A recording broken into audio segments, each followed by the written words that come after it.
Good evening, hello friends, welcome है आप सभी का आईएएस पॉइंट के यूट्यूब चैनल में। जैसा कि आप सभी जानते हैं, हमारा जो सेक्शन है यह आपका इम्पोर्टेंट क्वेश्चंस का रहता है, जिसमें हम डेली 10 क्वेश्चंस को डिटेल के साथ देखते हैं।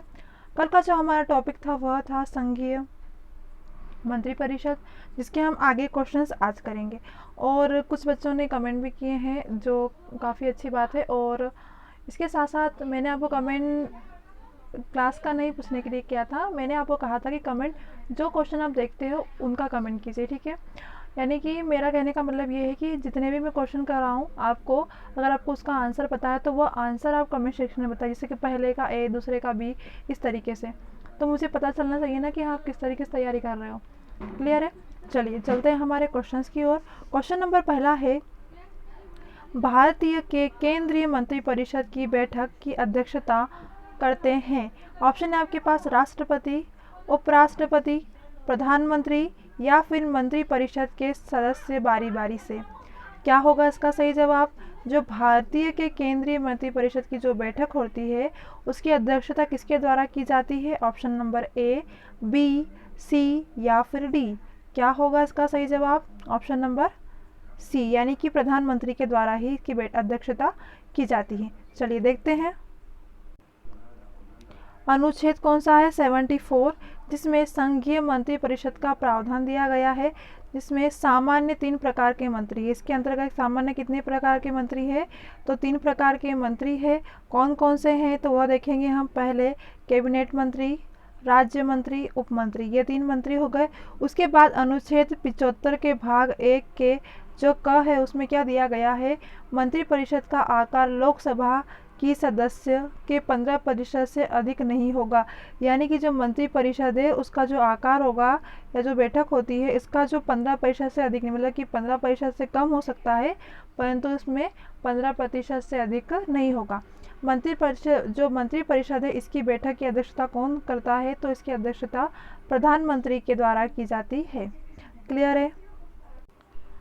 अगला क्वेश्चन है, कौन व्यक्ति मंत्रिपरिषद का सदस्य हो सकता है? ऑप्शन है आपके पास लोकसभा का सदस्य, राज्यसभा का सदस्य, संसद का सदस्य या फिर कोई भी व्यक्ति। क्या होगा? ऑप्शन नंबर ए, बी, सी या फिर डी। कौन सा व्यक्ति मंत्रिपरिषद का सदस्य हो सकता है? क्या बताओगे आप? ऑप्शन नंबर सी, यानी कि संसद का सदस्य जो कि मंत्रिपरिषद का सदस्य हो सकता है। चलिए देखते हैं। मंत्रिपरिषद का सदस्य संसद के सदस्य होते हैं। अगर आपसे कहें कि मंत्रिपरिषद के सदस्य कौन होते हैं तो आप क्या बताओगे? संसद के सदस्य ही मंत्रिपरिषद के सदस्य होते हैं। जब मंत्रिमंडल के सदस्यों को उनके कार्यों में सहायता देने के लिए क्या होता है, जब मंत्रिमंडल होते हैं उसके सदस्य उनके कार्यों की सहायता देने के लिए राज्य मंत्रियों और उप मंत्रियों को नियुक्त किया जाता है। किसकी सहायता के लिए? मंत्रिमंडल के लिए। ठीक है, आगे देखेंगे। तब इन्हें मिलकर मंत्रिमंडल को मंत्रिपरिषद की संख्या दी जाती है। तब ये सब मिलते हैं कौन? उपमंत्री और मंत्री। जब ये मिलते हैं तो उसे क्या कहा जाता है? मंत्रिमंडल या फिर कहा जाता है मंत्रिपरिषद। क्लियर है? स्तर मंत्रिपरिषद 3 स्तरीय होते हैं। अगर आपसे कहे कि स्तर मंत्रिपरिषद कितने हैं तो स्तर होते हैं तो आप क्या बताओगे? 3 स्तरीय होते हैं। अगला क्वेश्चन है, भारत में मंत्रिपरिषद के अधिकतर सदस्य लिए जाते हैं। सबसे ज़्यादा सदस्य किसके लिए जाते हैं? लोकसभा के, राज्यसभा के, नौकरशाही के या फिर अंतर्राज्यीय परिषद समिति से। किससे लिए जाते हैं? ऑप्शन नंबर ए, बी, सी या फिर डी। क्या होगा इसका सही जवाब? भारत में मंत्रिपरिषद के अधिकतर सदस्य लिए जाते हैं। किसके लिए जाते हैं तो आप क्या बताओगे? लोकसभा के। ठीक है, ऑप्शन नंबर ए आपका सही होगा। चलिए देखते हैं। मंत्रिपरिषद के अधिकतर सदस्य लोकसभा से लिए जाते हैं, जिसमें कैबिनेट मंत्री, राज्य मंत्री इत्यादि भी शामिल होते हैं। संविधान के अनुच्छेद 74 में केंद्रीय मंत्रिपरिषद का गठन के बारे में उल्लेख किया है, जबकि ये हमने अभी देखा था ना कि अनुच्छेद 74 में मंत्रिपरिषद के गठन के बारे में बताया, जिसमें केंद्रीय मंत्रिपरिषद है। और जो अनुच्छेद 75 है उसमें मंत्रियों की नियुक्ति और कार्यकाल की जिम्मेदारी शपथ, योग्यता और वेतन भत्तों संबंधी जानकारी। अगर आपसे कहे कि 75 जो अनुच्छेद है इसमें क्या दिया गया है, तो मंत्रियों की नियुक्ति, उनके कार्यकाल की जिम्मेदारी, शपथ, योग्यता और वेतन भत्तों से संबंधित जानकारी या अनुच्छेद 75 के अंतर्गत दी गई है। और जो केंद्रीय मंत्रिपरिषद का गठन है, ये इसका उल्लेख किसमें किया गया, तो अनुच्छेद 74 के अंतर्गत किया गया है। अगला क्वेश्चन है, मंत्रिपरिषद का गठन कौन करता है। ऑप्शन है आपके पास, मंत्रिपरिषद करती है, सिर्फ केंद्रीय मंत्रीगण, केंद्रीय तथा राज्य मंत्रीगण, या फिर सभी मंत्री। मंत्रिमंडल का गठन किसके द्वारा किया जाता है, कब यह, अभी मैंने आपको बताया कि कौन कौन मिलते हैं, तो एक मंत्रिमंडल बनता है। ऑप्शन नंबर ए, बी, सी या फिर डी। क्या होगा इसका सही जवाब, क्वेश्चन नंबर चौथा। देखो, मंत्रिमंडल का जो गठन किया जाता है वह किसके द्वारा किया जाता है, तो केंद्रीय मंत्रीगण के द्वारा, सिर्फ और सिर्फ केंद्रीय मंत्रीगण के द्वारा किया जाता है इसका गठन। ठीक है, तो आपका ऑप्शन नंबर बी सही होगा। चलिए देखते हैं। केंद्रीय मंत्रिमंडल भारत गणराज्य में कार्यकारी अधिकारी का प्रयोग करता है। इसमें वरिष्ठ मंत्री, कैबिनेट मंत्री सम्मिलित होते हैं, जिनका नेतृत्व प्रधानमंत्री करते हैं। केंद्रीय मंत्रिमंडल नामक एक छोटी कार्यकारी निकाय भारत में सर्वोच्च निर्णय लेने की संस्था है। क्या कहा जाता है उसे, एक छोटी कार्यकारी निकाय।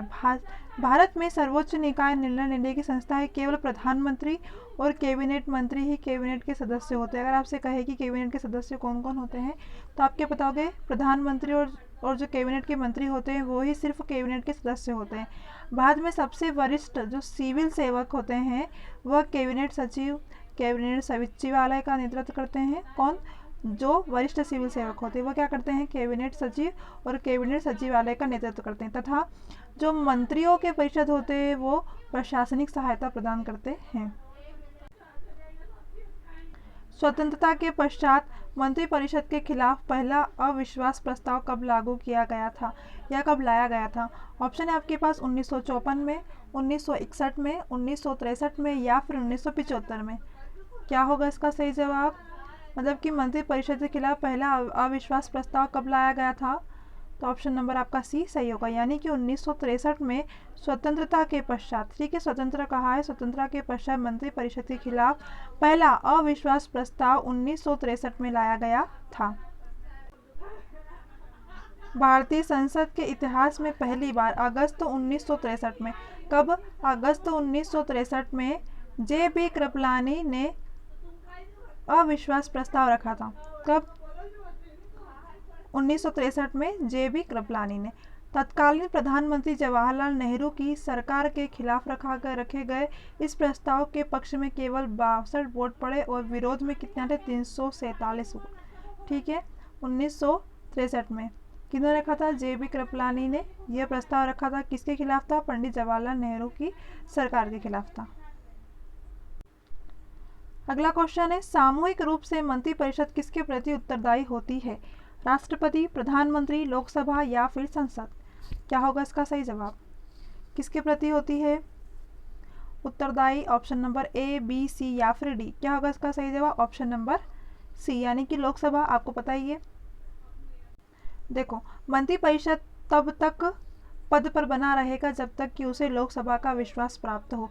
अगर लोकसभा का विश्वास प्राप्त नहीं होगा तो मंत्रिपरिषद नहीं रहेगा। ठीक है, जब लोकसभा में किसी विपक्षी पार्टी को लगता है कि सरकार के पास बहुमत नहीं है या सदन विश्वास खो चुकी है तो वह अविश्वास प्रस्ताव लगाती है। क्या होता है, अविश्वास का प्रस्ताव लगाती है, जैसे कि 1963 में लगाया गया था, इस तरीके से। फिर क्या होता है, उसे नो कॉन्फिडेंस मोशन कहते हैं। इसके बाद देखेंगे हम, भारतीय संविधान के अनुच्छेद 65 में कहा गया है कि केंद्रीय मंत्रिपरिषद लोकसभा के प्रति जवाबदाही है। अगर आपसे कहे कि लोकसभा के प्रति जवाबदाही कौन है, तो आप क्या बताओगे, केंद्रीय मंत्रिपरिषद।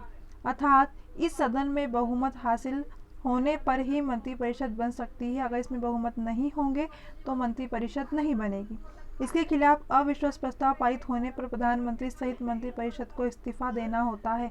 अगर इसके प्रति अविश्वास का प्रस्ताव अगर पारित हो गया, यानी कि वोट अविश्वास पे ज़्यादा हो गए, तो इसके साथ साथ जो प्रधानमंत्री होते हैं उसके साथ साथ जो मंत्रिपरिषद होते हैं ना, उसको इस्तीफा देना पड़ता है।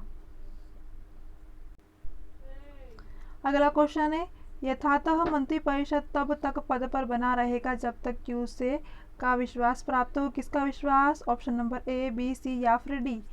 आपको अभी बताया लोकसभा का विश्वास, यानी कि ऑप्शन नंबर डी आपका सही होगा। अगला क्वेश्चन है, निम्नलिखित में से किस परिस्थिति में मंत्रिपरिषद को विघटित नहीं हो सकती है, विघटित नहीं किया जा सकता है? ऑप्शन है आपके पास किसी मंत्री के पदत्याग से, प्रधानमंत्री की मृत्यु से, प्रधानमंत्री के पदत्याग से या फिर प्रधानमंत्री के पदच्युति से। क्या होगा इसका सही जवाब? ऑप्शन नंबर ए, बी, सी या फिर डी। कौन सी स्थिति होगी जिसमें मंत्रिपरिषद विघटित नहीं होगी? देखो, किससे नहीं होगी तो आपको क्लियर होना चाहिए। अब तो आपको सारा आंसर आ जाने चाहिए कि किसी मंत्री के जो जब वो पदत्याग पत्र देगा तो उसमें क्या होगा, मंत्रिपरिषद विघटित नहीं हो सकती है। विघटित कब हो सकती है? जब उस पर अविश्वास का प्रस्ताव पारित होगा, है ना। देखो, लोकसभा में विघटित की शक्ति कानून तौर पर लोकसभा को भंग करने का अधिकार राष्ट्रपति को है। राष्ट्रपति क्या कर सकता है? इसे भंग कर सकता है का इसे, लोकसभा को। परंतु राष्ट्रपति अपनी इस शक्ति का प्रयोग मंत्रिमंडल की सलाह पर ही करता है। जब प्रकार मंत्रिमंडल के पास ऐसी शक्ति है जिससे लोकसभा को अंकुश रखा या सदन अवधि से पहले ही भंग हो जाए। इसी स्थिति में यानी कि वही अप्रस्ताव, जो प्रस्ताव रखा जाएगा जिसमें कि अविश्वास के प्रति, उसी समय से भंग किया जा सकता है। अगला क्वेश्चन है, संसदीय तंत्र में निम्नलिखित में से वास्तविक कार्यपालिका कौन है? ऑप्शन है आपके पास राज्य का मुखिया, मंत्रिपरिषद, विधान परिषद या फिर न्यायपालिका। क्या होगा इसका सही जवाब? ऑप्शन नंबर ए, बी, सी या फिर डी। इसका आंसर आपको कमेंट सेक्शन में बताना है। चलिए मिलते हैं हमारी अगली क्लास में, तब तक के लिए आप सभी को बेस्ट ऑफ लक। इसका आंसर ज़रूर कमेंट सेक्शन में दीजिएगा।